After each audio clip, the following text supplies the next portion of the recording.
And a war of words has erupted between Prince Harry and the chair of African charity Sentebale, Doctor Sophie Chandauka. At some point on Tuesday, Prince Harry authorized the release of a damaging piece of news to the outside world without informing me, or my country directors, or my executive director. And can you imagine what that attack has done for me, on me, and the 540 individuals in the Sentebale organizations and their family? That is an example of harassment and bullying at scale. Now, Prince Harry quit the charity just last week, which has clearly ruffled some feathers.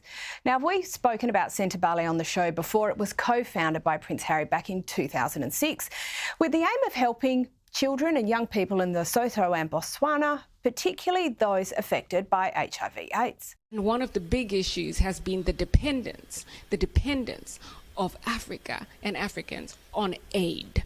We need to move into the entrepreneurial space and create a future that allows for people to fend for themselves and to define their own destinies. And in recent times, Harry, he held a charity polo match for Sentebale in April last year and last visited in October last year.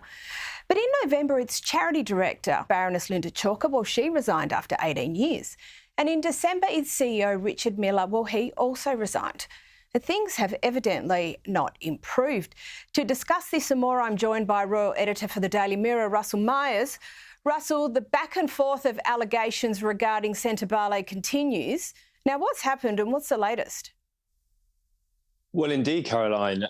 You just been through the war of words in part there, but also the huge number of stars who have left in sort of very grey circumstances over the last couple of years. And I think that is really the central point as to what is happening here. You know, Harry has been involved in a war of words with his family over the last couple of years, but now he is in a war of words with the senior members of his team. As you said, last week on Tuesday, he decided to release a statement which had been leaked to one of the British newspapers about him stepping back from his patronage role with his co-founder, Prince Seeiso of Lesotho. And that really is interesting because why did Prince Harry feel moved to do that? I mean, as you said, this is a charity he has huge affection for. It's a charity that he's been recently to do work in across Africa.